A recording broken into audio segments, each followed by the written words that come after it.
Now, let me ask you this, Dave. How much, before we listen to this audio from Brian Schottenheimer, how much do we take with a grain of salt, considering we know for a fact this guy wins the press conference?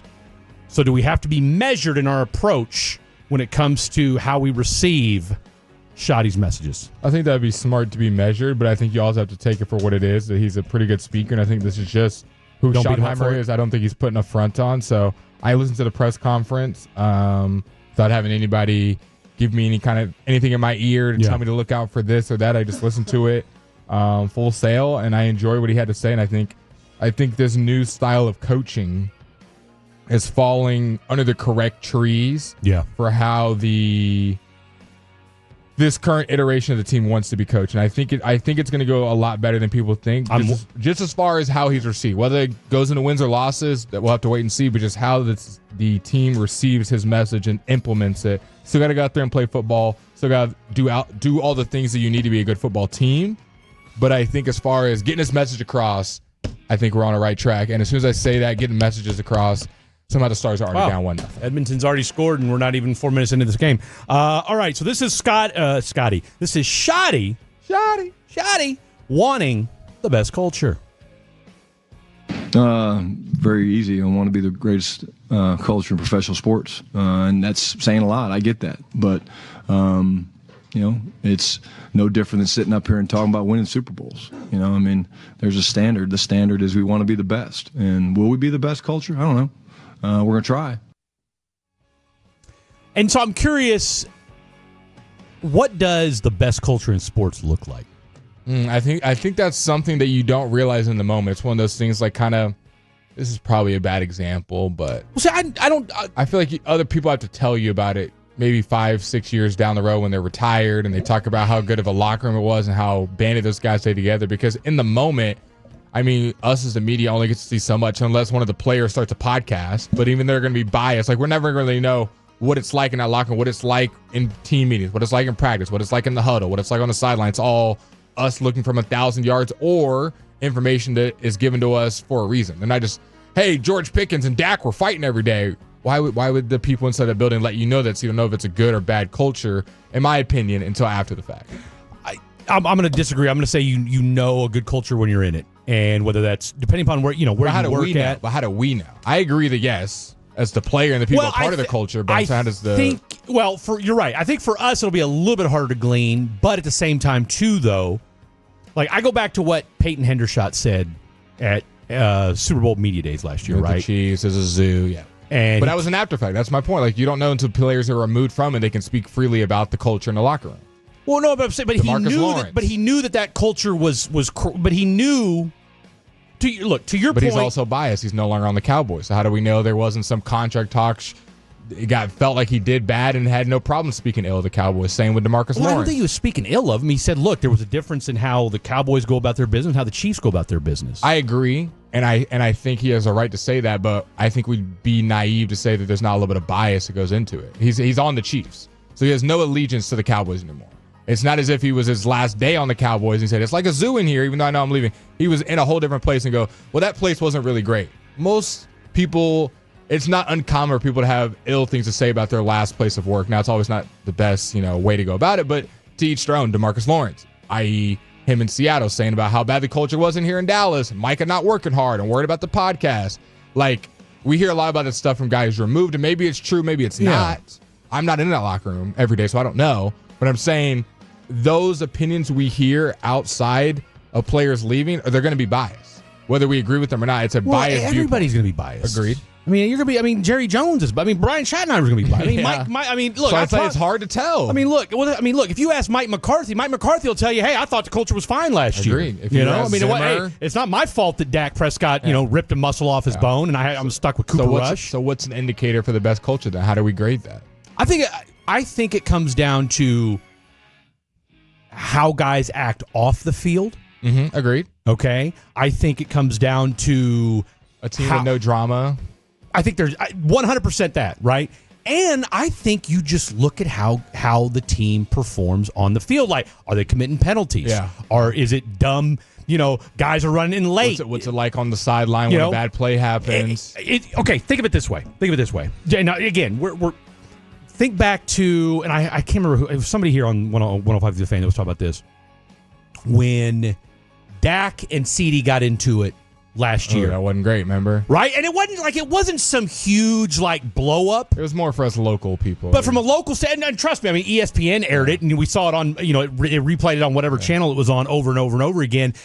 Good teams with good culture, that doesn't happen. Or it doesn't leave the locker room if that stuff is there. Well, look, I'm not, you're talking about, dudes, and it's a high pressure situation. It's slim margins. Guys are going to get heated with each other, but are you going to see a guy come? Is there going to be a third guy that's going to come in there, bring them together, and is a Clayton Adams going to show up, see those two screaming at each other, come up and say, "Look, let's get this thing figured out." Some respect. Is that what I'm saying? Exactly. So. Whereas you don't have CeeDee rolling his eyes, walking away, and mumbling something, and nobody's saying anything.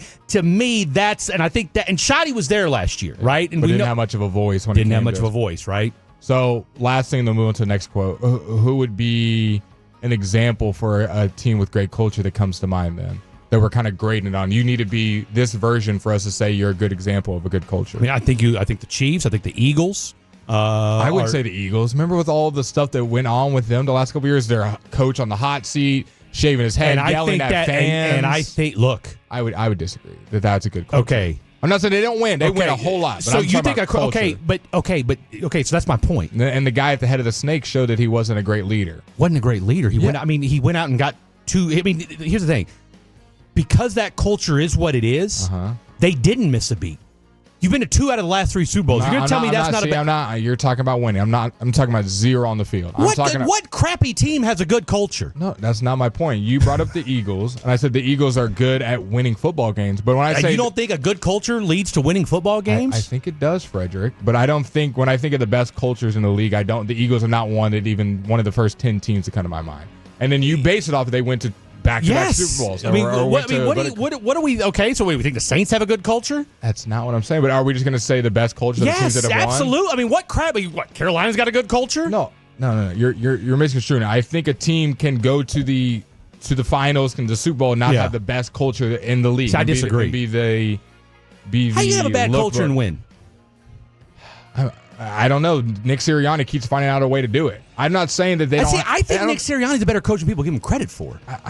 You're talking about what they do on the football field. When I'm talking about culture, I'm talking about how they interact with their team, how they interact with the media, how they interact at the press conference, and that's the main spills into the field. But the main gripe about the Eagles has been Nick Sirianni and how he is as a leader, not how he calls plays, not how they about it though. Plenty of people. I mean, I don't have their names. Do we hear inside? I mean, but here's the thing: do Philadelphia people? Yes. Have we hit? Oh, okay. Yes. Are Elliott Philadelphia Eagles? Yes, their biggest complaining about it.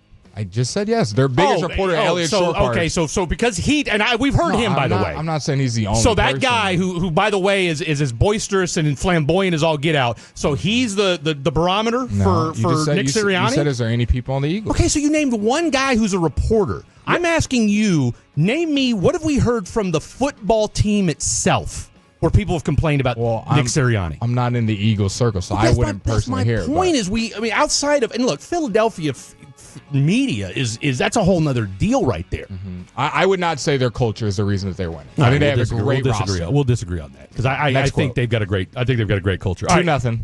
Okay, 1-1. No, it's 2-0. The score. They've scored again. I mean, look, maybe Casey DeSmith needs to start. Maybe Casey DeSmith needs to be on the ice. What are we talking about right now? Okay, this is Shotty on the Pickens and Lamb connection. I think, number one, he's doing an incredible job picking up the system.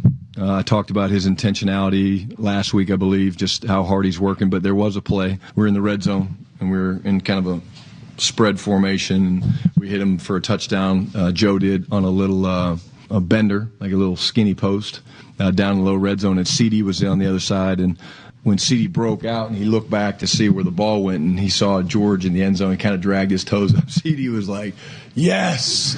So I think his excitement for knowing that we've added some pieces, which will add to the competition. It was cool to see a guy like CD be excited. And those two guys' relationship is awesome. I'm sure you guys have probably done stories on it, but they're spending a lot of time together. I think it's great for CD to have someone like George. Not that George is a young player, but someone that GP really looks up to in CD. They obviously have trained some together, but that relationship's really cool. And I'm enjoying kind of just sitting back and watching it develop, and the two of them getting together and spending time with Junior Adams. And it's been really cool and fun for me to watch just how it all is beginning to fit together. How fast it took Casey Smith get scored on. Wow, too. we talked it into existence here. Now, is Ottinger hurt, or is he just... We don't know, but needless to say, Casey Smith is in goal now. 2-0 Edmonton with 12:27 left to go. Is anybody better at the running side conversation with himself than Brian Schottenheimer? He's great at seamless. He's the best, bro. If you didn't know, you would think someone asked a question in the middle of it, and he just didn't get picked up on the mic. Man, I'll tell you what. I don't know that I've been more excited about a coaching change of teams I follow. Wow. Than Brian Schottenheimer. Are we? I'm asking this not as inflammatory, but just as a question, as your friend. Yes. Are we being prisoners of the moment, or is this? I know you've had this take for a minute. I'm not saying you haven't, but do you think you're getting caught up in the offseason prisoner of the moment? 100%. Okay. 100%. Look, think about it this way. Mavs aren't playing right now. They're not. Okay. Mavs aren't playing. It is fun building them though. It's almost like they're playing. They are. I mean, look, it's going to be, we'll get to the Cooper Flag talk probably next week and, get excited about that after the Knicks get beat. Stars are an embarrassment as DeSmith just gets scored on. It's now 3-0. So called it. Wow. This is. What we said what? First 30 seconds is going to get scored on. Bad. And it actually happened. This is bad. The Edmonton Oilers are up 3-0 in, what are we, 8 minutes in? Bro, barely. Yep. And that puck looked just like dribbled in between his legs. And Casey DeSmith comes in, and what was that first? Got to be first 15, 20 seconds to get scored on. Easy. First possession for Edmonton. What are we doing? Right through his legs. I mean, it's falling apart. Yeah. At this point, do we go empty net? I mean, it'll be like 17-0 by the end of the third period. It might be at the rate we're going right now. Look at the players. Oh, they... Don't show me any more close-ups of the players. Seriously. Show me Miko. Show me Miko. I need to see him with like that look in his eyes, like LeBron down 3-1. Dude. I need him to... Anything. We need some Tyrese Halliburton going on. Do you know that little theory with Tyrese, why he's so good? No. They're saying he did some... You know what Hollywood stars do to get like super famous? They're saying Tyrese did the same to get really good at basketball. You mean to tell me he sold himself to the Illuminati? Is that what you're trying to tell me right now? That's what people have been joking around and saying. We're gonna need. They say Kanye did that. We're gonna need. But come on, that's not even like a theory at this point. This is starting to seem more like fact. No, it's scary. It's scary. Now, I don't believe Tyrese Halliburton sold himself to the Illuminati. I hope not. If anybody died, now his dad did get kicked out of that game right after. They did let him come back. And Caitlin Clark got hurt. But by the way, she strained her quad. I mean, 2 weeks. 2 weeks. People are like, "Oh, she's gonna come back stronger than ever." It's like, bro, she strained her quad. Yeah. Okay. It's not like 3 games. It's seriously, she didn't tear an ACL. I'm all for the Pickens and Lamb connection. It's obviously only going to get better. I love the positivity, though. We haven't had any negative. That's good. At this point, you don't want to be the Patriots. Are you a prisoner of the moment? I know. I already said I am, and I'm here for it. No, I would say I was a prisoner of the moment of getting up, like not having them in the slumps of they're going to finish as bad as they did last year. This team is terrible because a lot of people had that take this offseason. People are too high on them. I'm trying to middle myself out, but not getting too high. Like they got Pickens. No one can stop them in the NFC now. They got the best duo. Their offense is going to score 40 points a game. I don't think they're going to be terrible. I don't think they're going to be a playoff contender or a Super Bowl contender, excuse me. I think they're going to be borderline playoff team. Okay. Like scrape in as a wild card. I don't disagree with you. I don't hate that take, but I could also see them being surprisingly good this year too. Yeah. I think they're. I think their ceiling is 10 wins, even if they play at their best. I think it's 10-11. Yeah. You and I, because I think you and I, we did our first round of predictions a couple weeks ago. I've got them at 11-6 right now. You had them at 10-7. So you and I are right there. The biggest thing is going to be what that stretch looks like after the bye week. Yeah, that's a brutal streak right there.